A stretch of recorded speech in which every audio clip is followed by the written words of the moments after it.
খাতিৰত ৰাইজে এৰি নিদিওঁ। কিন্তু এটা কথা চাওক, দক্ষিণ দিশৰে লাভ নহয়। এই ক্ষেত্ৰত এই বাইপাছ গ'লে সকলোৰে লাভ হ'ব, সকলোৰে লাভ হ'ব।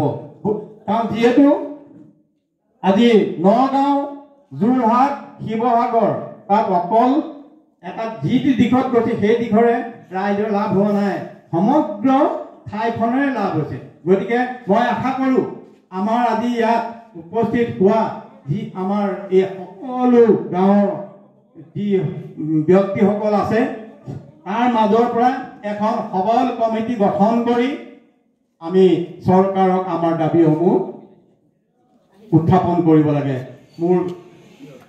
মই বেছি নকওঁ, এটা কথা মই আকৌ কৈছোঁ, আমাক ইয়াত দক্ষিণ দিশেদি বাইপাছ লাগিবই লাগিবই লাগিবই।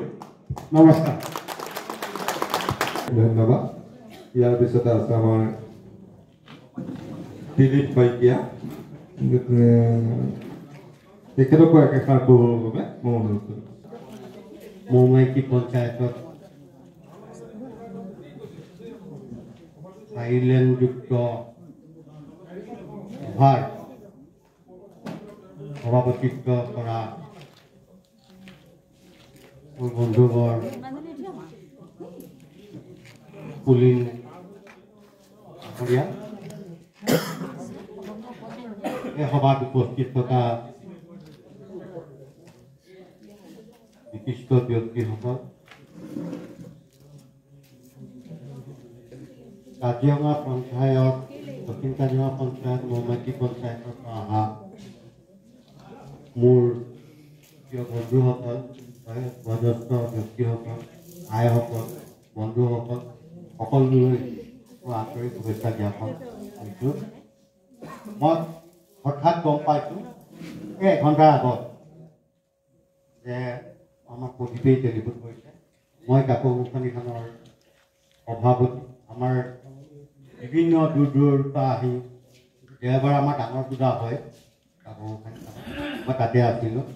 গৈ কাপোৰ কানি চেঞ্জ কৰি মই বোলো ফ'ৰলেনৰ চাইলেণ্ডযুক্ত যেতিয়া হেৰি হৈছে মই কথাখিনি শুনি আহোঁ।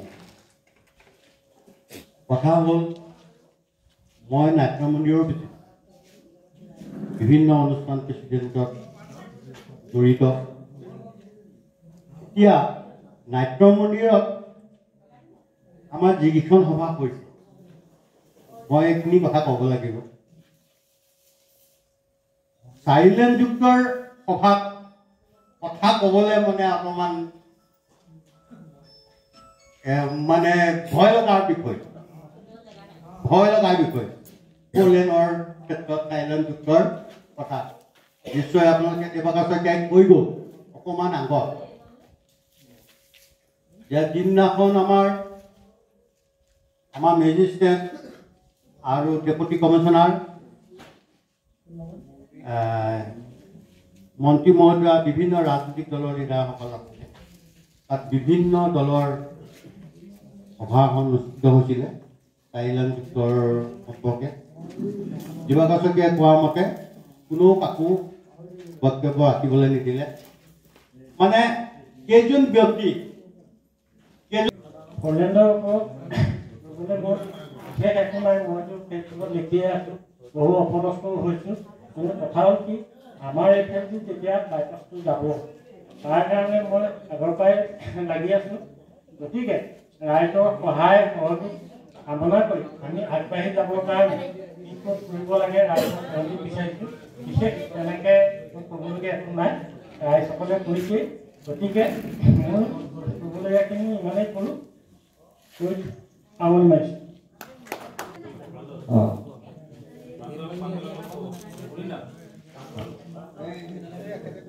এখেতে কৈ লওক তেখেতৰ নামটো। নমস্কাৰ। আজি সভাৰ পৰিচালক মহোদয় আৰু মঞ্চত উপস্থিত ব্যক্তিসকলৰ সমক্ষে সমূহ ৰাইজ, মোৰ নাম দিবাকৰ পাঠক। মই দক্ষিণ কাজিৰঙা গ্ৰাম পঞ্চায়তৰ ৫ নং ৱাৰ্ডৰ বাসিন্দা। আমি বহুত দিনৰ পৰা শুনি আছিলোঁ ফ'ৰলাইনটো হ'ব, কিন্তু হ'ব নে নহ'ব সঠিক ক'ব পৰা নাছিলোঁ।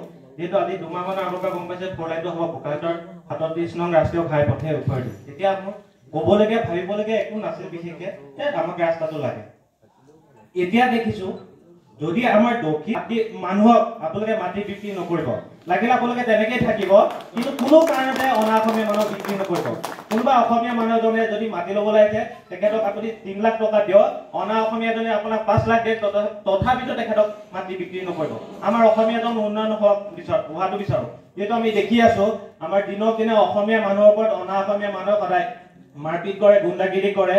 গতিকে আপোনালোকক বিনম্ৰ অনুৰোধ, যদি দক্ষিণ দিশদি ৰাস্তাটো যায় কোনো কাৰণতে অনা অসমীয়া মানুহক মাটি বিক্ৰী নকৰিব। সেইটো মোৰ আপোনালোকৰ প্ৰতি অনুৰোধ থাকিল। আৰু মই ক'লোৱে আমাৰ গাঁওখনত কি লাভ হ'ব, বিশেষ একো নহ'লে ৰাস্তাকেইটা পকীকৰণ হ'ব, মই সম্পূৰ্ণ বিশ্বাসী হৈছোঁ। আৰু গতিকে আৰু বিশেষ নকওঁ, ইয়াকে কৈ মোৰ বক্তব্য ৰাখিছোঁ। তাতে ক'লে অশেষ ধন্যবাদ। ইয়াৰ পিছতে আমাৰ প্ৰাঞ্জল হাজৰিকা আছে, তেখেতক এষাৰ ক'বলৈ ঠিক আছে, তেখেতে কোৱা মান্তি হৈছে। আৰু কোনোবা আছে নেকি বাৰু? আৰু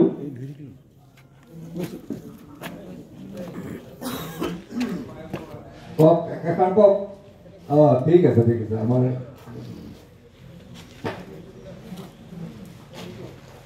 মিতুল দাস, তেখেতে এষাৰ কৈ আমাক বুলি আশা আছে। আজি সভাৰ সভাপতি মহোদয় উপস্থিত নাই, চমুকৈ ক'বলৈ কৈছে, কাৰণ 4 লেনটো লাগে বুলি মই ভিডিঅ' কৰিছিলোঁ আৰু ফেচবুকতো লিখিছিলোঁ, মোক বহুতে অপমান কৰিছিলে। তাৰপৰা নাট্য মন্দিৰত আছিলোঁ, কিন্তু নাট্য মন্দিৰত ভট্টাচাৰ্যীয়ে ধুনীয়াকৈ ভিডিঅ' কৰি পেলাই ধুনীয়াকৈ বুজাই দিছে। আৰু তেওঁ কৈও দিছে যে নীতিন গাডকাৰীয়ে অলৰেডি এপ্ৰুভেল কৰিলে 4 লেনটো মানে বাইপাছটো হ'ব বুলি। এনেই হুলস্থুল লগাইছে। আৰু তাতো কথা ক'লে মই কৈছে যে তাত নাট্য মন্দিৰত কথা ক'লেতো আৰু মাৰ খাব লাগিব, সেইকাৰণে আমি চুপচাপে আছিলোঁ। কিন্তু মোৰ বিশেষকৈ যিখন জেৰক্স দোকান আছে তাত বা ডেইলি বজাৰ কিছুমান মানুহৰ লগত যেতিয়া টাচ কৰোঁ, বহুত মানুহক কৈছিলোঁ যে আমাক 4 লেনটো লাগে, দেখি বাইপাছ লাগে দক্ষিণ চাইডে। কিয় লাগে?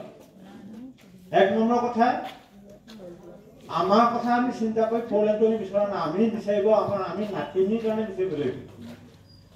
আমি মৰি যাম, কিন্তু আমাৰ নাতিনীসকলৰ ভৱিষ্যতটো গঢ়ি যাব লাগিব। তাৰ কাৰণে আমাৰ বোকাখাতখন ডেভেলপমেণ্ট হ'ব লাগিব।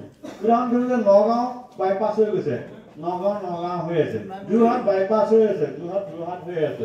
গতিকে বোকাখাতখনৰ এটা ঐতিহাসিক যিটো নাট্য মন্দিৰ বনালে, তেনেকুৱা এটা নাট্য মন্দিৰ ভাঙি পেলাবলগীয়া হয়, আকৌ এটা নাট্য মন্দিৰ তেনেকুৱা বনাবলৈ বহুত চিন্তা কৰিব লাগিব, সুবিধাখন আমি নাপাম। দ্বিতীয় কথাটো হ'ল, যদি আমাৰ দক্ষিণ দিশত যায়, নাই কমেও 200খন মানে বেটেৰী গাড়ী, খুব কমকৈ কৈছোঁ মই, অন্ততঃ 200খনতকৈ অধিক বেটেৰী গাড়ী আৰু নিবনুৱা মানে সংস্থাপন হ'ব। চিন্তা কৰক, বাইপাছটো হৈ গ'লে কিছুমান দোকান বজাৰ হ'ব, আৰু দোকান বজাৰ হোৱাৰ লগে কি কয় নিবনুৱা সংস্থাপন দূৰ হ'ব। তাৰ উপৰি আৰু এটা কথা আছে, আমাৰ যিটো নেশ্যনেল হাইৱে কাষত মানে ৰাস্তাটোত কোনো ডাঙৰ ৱৰ্কশ্বপ নাই। যদি 4 লেন কি কয় কোনোবা গাড়ী এখন ৰিপেয়াৰিং কৰিব লাগে, কিবা ইণ্ডাষ্ট্ৰি এটা স্মল স্কেল ইণ্ডাষ্ট্ৰি এটা কৰিব লাগে, তাৰ ৰাস্তা নাই। যদি মানে আমাৰ দক্ষিণ দিশত যায় তেনেকুৱা কিছুমান ইণ্ডাষ্ট্ৰি গঢ়ি উঠিব। তাৰ উপৰি কি হ'ব, আমাৰ কৃষক ৰাইজৰ যিখিনি ভূমি মূল্যখিনি বৃদ্ধি হৈ যাব, মাটিখিনি ভেলু বাঢ়ি যাব, আৰু সকলো মানে দুখীয়া পৰিয়ালৰ ঘৰৰ মুখে মুখে এখন দোকান কৰি তেওঁৰ মানে আৰ্থিক হিচাপে উন্নতি হ'ব। গতিকে আমি সদায় ডেভেলপমেণ্টটো চাব লাগিব না। আমি কি কয় বিশ্ব ঐতিহ্য ক্ষেত্ৰৰ কাজিৰঙা ৰাষ্ট্ৰীয় উদ্যানৰ আমি বোকাখাতখনৰ আৱাসী, আমাক গোটেই বিশ্বই চিনি পায়, কিন্তু আজিলৈকে আমাৰ পৰ্যটক নগৰ নহ'ল। যদি বোকাখাতখন পৰ্যটক নগৰ হয় বা কাজিৰঙাখন পৰ্যটক নগৰ হয়, অন্ততঃ খুব কমকৈ কৈছোঁ 20,000 নিবনুৱা সংস্থাপন পাব। কাৰণ মই অল ইণ্ডিয়া লেভেলত গৈছোঁ, মই ডেইলি বজাৰখনৰ মাৰ্কেটখনৰ কথা কৈছোঁ। যদি তুৰালৈ যায়, তুৰাত গৈ পেলাই যদি আপোনাৰ তাত চেণ্ট্ৰেল মাৰ্কেটখন চাই, তেতিয়া আপুনি গম পাব 5 মহল 6 মহল 7 মহল গাড়ী চলাই বজাৰ কৰি গুচি যাব পাৰে। এতিয়া আমাৰ টুৰিজৰ কাৰণে যিখন ডেইলি বজাৰ লাজ লাগে ক'বলৈ, কাৰণ মই বিশেষ ইণ্ডিয়াৰ বহুত ঠাইত ঘূৰিছোঁ, বাকীয়ে নাই নেকি মই ঘূৰিবলৈ। তাত ঘূৰি যদি পাইছোঁ, তাত গৈ পেলাই যদি মই কাজিৰঙাৰ পৰা আহিছোঁ বুলি কৈ পৰিচয়টো দিওঁ, তেতিয়া আকৌ বোলে কাজিৰঙাৰ ৰাইজটো কি, তেতিয়া মই কি কৰোঁ জানেনে, এই হাতটো এখন লৈ লওঁ আৰু এইটো কিন্তু কৰি লওঁ, আৰু এইবিলাক নেগুডাল কৰি পেলাই তেতিয়া কৈ পেলাই শব্দ কৰি পেলাই আমি বুজাই থৈ আহোঁ হিন্দীত।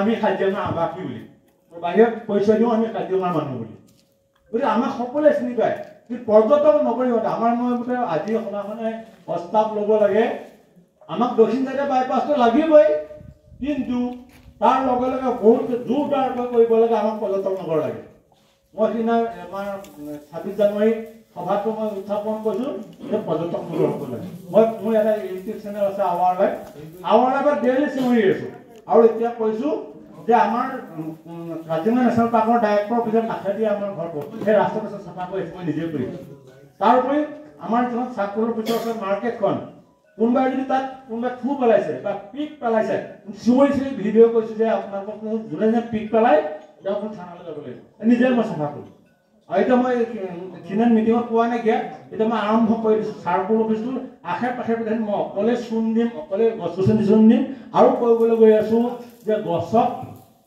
মানে গজাল নামাৰিব আৰু কিছুমান দাগ পাইখন বিলাক দাখনত আগতে গছজোপাতে মাৰি দিয়ে এইটো বহুত ভুল কথা কোনোবাই পোষ্টাৰ এখন নি পেলাই অন্য মাৰি পেলাই নাপায় সেই গছজোপা ডাঙৰ ডাঙৰ একদম 5 চেণ্টি 6 ইঞ্চি নি পেলাই গজালটো মাৰি দিবি এইখিনি আমি সজাগ হ'বলগীয়া হয় কাৰণ গছডালত যিটো জীৱ আছে আমাৰতো একেডাল জীৱ আছে নহয় জানো গছ থাকিলে আমি থাকিম চিঞৰি থাকিলেতো নহ'ব যে ৰাস্তাৰ কাষে পাশে যিখিনি পোষ্টাৰত গজাল আছে সকলোৱে গজালখিনি উঠাব লাগে আৰু মই বেছি দীঘলীয়া নকৰোঁ কিন্তু ফ'ৰলেণ্ডৰ দক্ষিণ দিশত গ'লে ইণ্ডাষ্ট্ৰিয়েল চাইটত আপোনাৰ সৰু সৰু স্মল স্কেল ইণ্ডাষ্ট্ৰিৰ ক্ষেত্ৰত আমাৰ কাষখন ডেভেলপমেণ্ট হ'ব আমাৰ কেইজন পৰ্যটকে কি কৈছিলে জানে অসমলৈ আহিলে পাচাব কৰিবলৈ ঠাই নাই ইমানেই ইণ্ডাষ্ট্ৰি ইমানেই বনৰ ওপৰত এতিয়া মোৰ 570 চুগাৰ হৈছিলে মই চোৱা নাছিলোঁ যে চেক কৰিলোঁ 570 চুগাৰ হ'ল তেতিয়া ঘৰতে আছিলে শেৱালি গছজোপা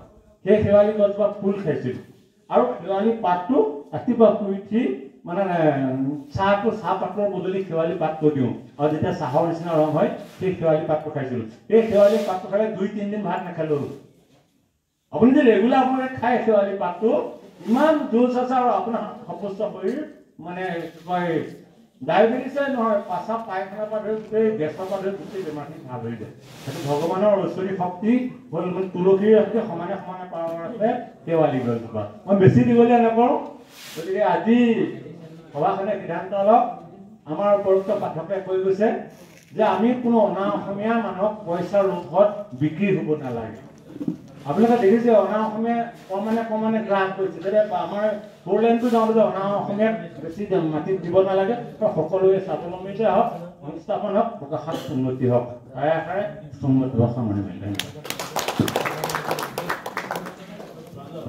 আমাৰ মানস প্ৰতিমক দুআষাৰ ক'বৰ কাৰণে অনুৰোধ জনাইছোঁ